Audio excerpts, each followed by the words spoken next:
Hi, I am Dr. Kiran Shinde and today I will be discussing conventional hysterosalpingography as we are doing number of cases routinely and consistently since last 15 years, and I will be talking on the role and importance of HSG in the evaluation of abnormalities related to the uterus and fallopian tubes and to diagnose the cause of infertility. I hope you all will like this video. Hysterosalpingography is a radiographic evaluation of uterus and fallopian. We all know 10 to 15% of the couples are subfertile. Main causes of infertility includes anovulation. Tubal factors are 30 to 40%. Other factors are peritoneal factors, uterine, cervical, and idiopathic infertility. Tubal pathologies contribute 30 to 40% of the cases. This is due to increasing trend of PID, ectopic pregnancies, use of contraceptive devices, endometriosis, previous pelvic surgeries, and salpingitis. Fallopian tubes are dynamic organs and not merely a pipe. They have a dynamic function of transporting ovum. In HSG, we are testing only the patency of tubes and not the function. Uterus open into a fallopian tube at proximal opening, also called as a proximal tubal ostium, just lateral to the uterotubal junction. Occlusion at this opening is referred to as a proximal tubal block. From there are three parts: isthmus, ampulla, and infundibulum. Isthmus is the narrowest portion that connects to the ampulla.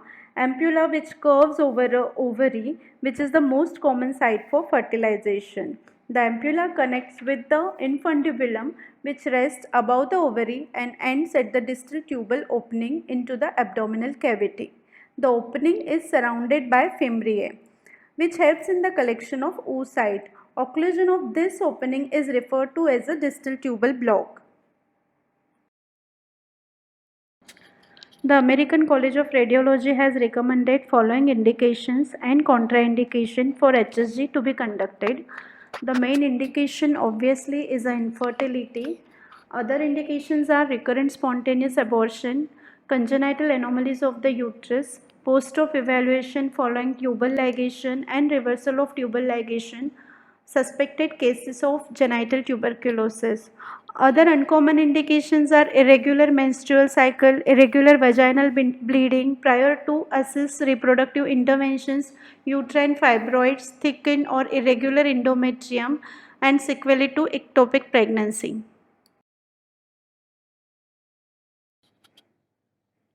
Contraindications are very few.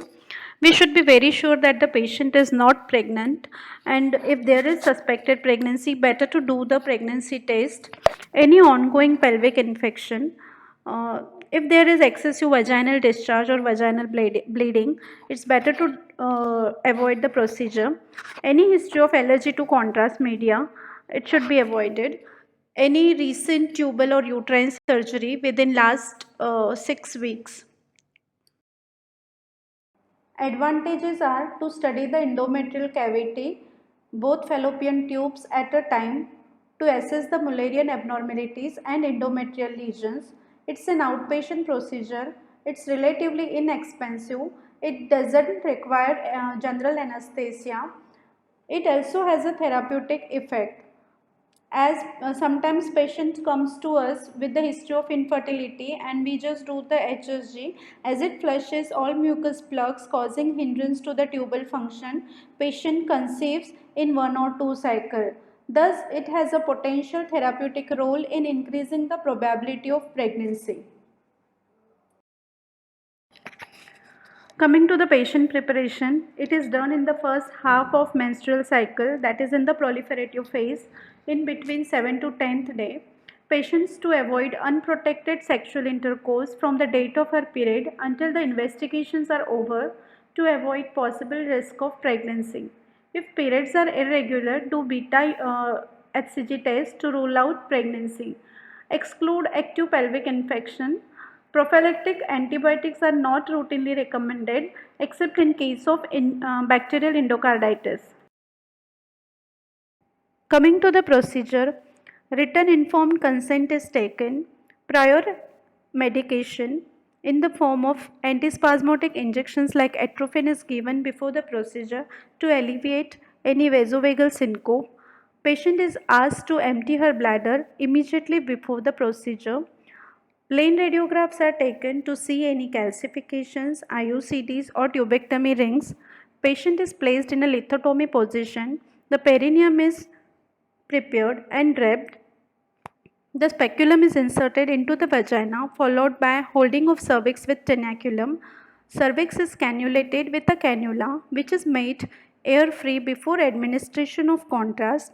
It is very important step to eliminate any air bubble or air artifacts in the uterus after injection. Tenaculum is used to hold the anterior lip of cervix. After cannulation, remove the speculum. Patient is placed in slightly in Trendelenburg position and contrast is given slowly. Ask patient for any discomfort. Explain her about pushing of the injection and then inject. 3 ml is injected to fill the uterine cavity and another 3 ml to fill the tubes. If needed, inject saline water. We inject saline water to visualize the spill. 4 sports films are taken. After the end of the procedure, antibiotic course is given. Patient is informed about vaginal spotting for 1 or 2 days. Complications are pain because of dilatation of uterus and spillage of contrast into the peritoneum. Pelvic infection sometimes may occur if taken improper aseptic precautions. Bleeding, vascular or lymphatic intravasation of contrast. Vasovagal episodes, that's why giving prior injection of atropine is important. Pregnancy irradiation is very low, it's only 1 millisievert equal to 10 chest x-ray, which is very negligible. Allergic reactions to iodinated contrast, but since we are using non-ionic contrast, we hardly get such reactions, and very rarely uterine perforations.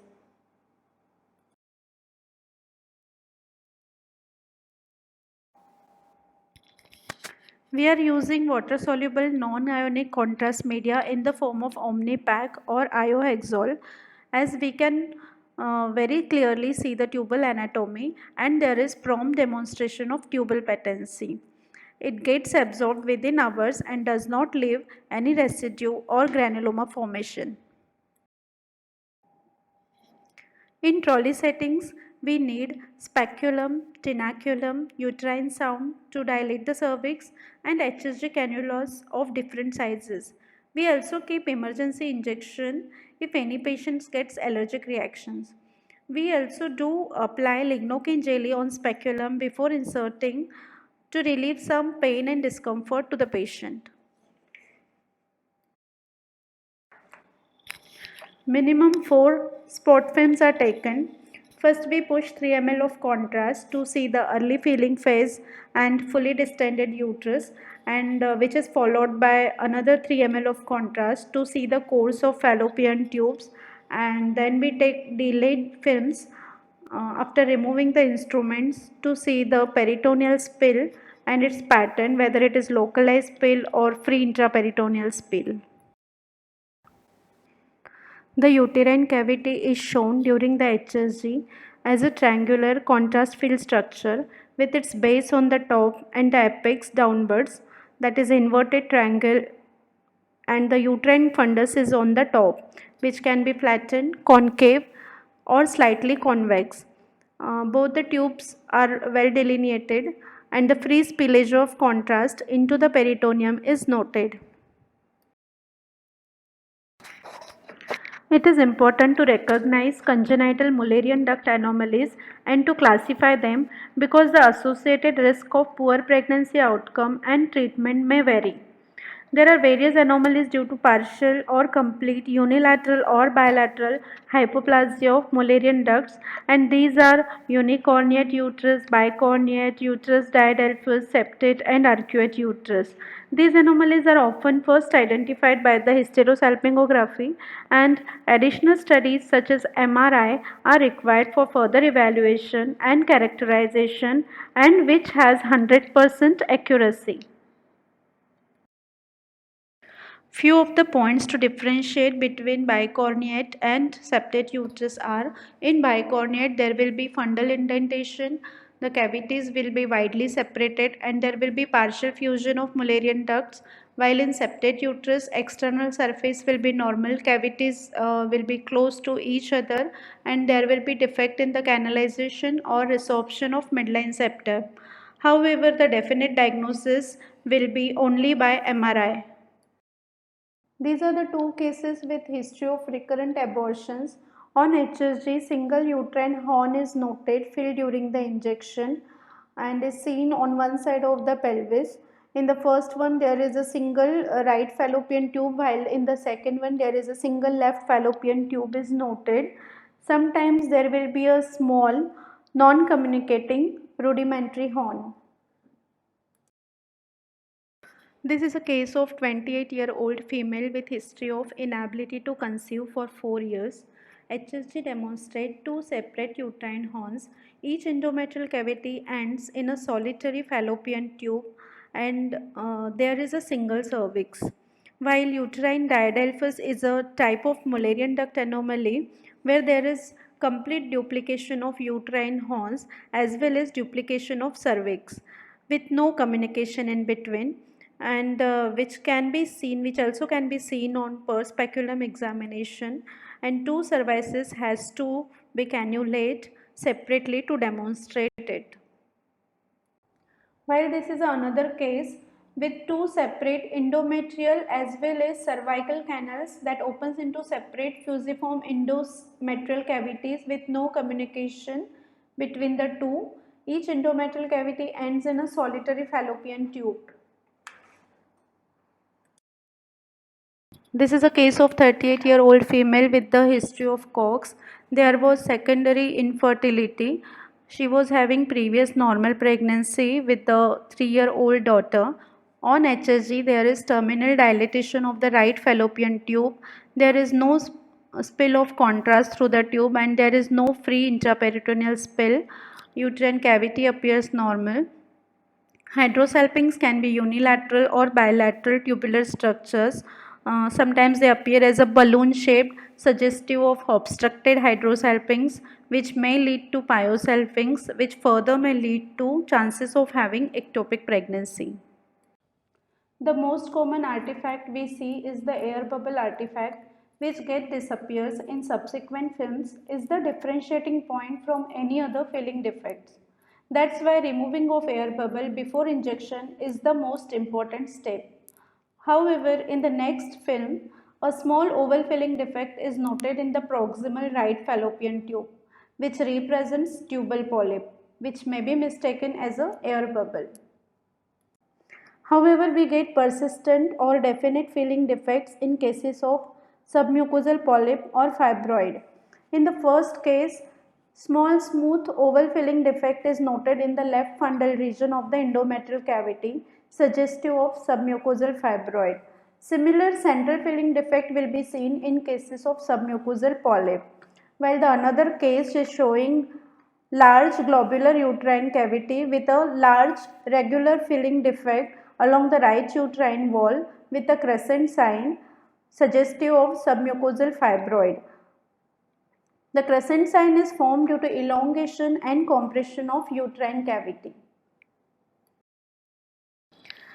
These are the two cases with the history of repeated pregnancy loss. In the first one, there is an oval filling defect in the endometrial cavity. However, both the tubes are seen well with the spill of contrast through it and free intraperitoneal spill on both the sides. In the second one, there is a triangular filling defect in the endometrial cavity. Both the tubes are seen but they appear obstructed. Uterine synechiae are definite uterine defects which are mostly irregular. They are of any size or shape. They can be single or multiple. It is also known as Usherman syndrome due to formation of intrauterine adhesions which are sequelae to injury to the endometrium, and they later seen as filling defects in the endometrial cavity. Uterine synechiae also can give distorted appearance to the endometrial cavity. This is a case of 39-year-old woman with the infertility for 10 years. It is a case of genital tuberculosis. HSG is showing multiple irregular intraluminal filling defects in the endometrial canal. There is irregularity and distortion of the endometrial cavity and uterine contour due to synec, and both the fallopian tubes are occluded. Tuberculosis in India is very common. We get variety of cases with different patterns like pipe-like tubes, stretched out tubes due to peritubal adhesions, multiple strictures, tubal obstructions, cotton wool appearance. T-shaped configuration is not very commonly seen nowadays. These are the two cases. In the first one, with a history of genital cox, there is bilateral tubal block, bilateral beaded appearance of the tube is noted, while in another case, the left tube appears stretched out with a pipe-like appearance, and both the tubes are blocked distally. We get many different patterns of tubal blocks. First one is showing bilateral proximal block. This was the operated case of septate uterus with history of recurrent abortions. This was the post-op HSG showing mild fundal indentation of the uterus. And this patient was having the history of Cox, and there is also bilateral proximal tubal block. In another case, there is a bilateral distal block with no spill of contrast. The third case is showing left proximal and right distal block, while the last one is showing the left proximal tubal block and there is minimal spill of contrast through right fallopian tube. Sometimes when patient is in pain, we get pseudo blockage or spasm at the level of cornea, giving nipple sign. With proper pre-medication such as antispasmodic injection, we can reduce the spasm. Many patients comes with the post-tubal ligation for reversal of TL.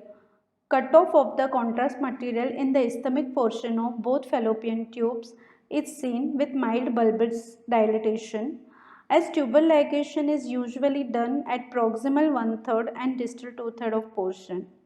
The case below is a 35-year-old female with history of secondary infertility and operated on left side for ectopic pregnancy. In this case, distal portion of the left fallopian tube is not visualized. These are the two cases of peritubal adhesions, young patients with primary infertility and married since 3 to 4 years. In the first one, there is unilateral right-sided vertically oriented fallopian tube. However, in the second one, both the tubes are vertically oriented and appears fixed due to peritubal adhesions. This is a case of 37-year-old female with the secondary infertility, inability to conceive for 4 years. On HSG, there is irregularity of the uterine contour with multiple small outpouchings of contrast material from the endometrium into the myometrium, which represents diffuse adenomyosis. Adenomyosis is a common uterine condition of ectopic endometrial tissue in the myometrium, sometimes considered a spectrum of endometriosis.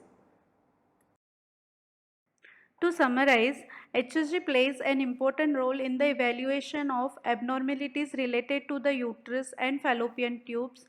It is important to differentiate transient filling defects of air bubble from fixed defects like submucosal polyps, fibroids, synec, etc. Apart from tubal patency, other abnormalities that can be detected on HSG are congenital anomalies, leiomyoma, synec, genital cox, adenomyosis, hydrosalpinx, etc. Except few minor complications like bleeding, pain, it remains a valuable tool in the evaluation of uterus and fallopian tubes. However, for definite diagnosis of congenital abnormalities, uterine myometrium and ovaries, the MRI remains the modality of choice.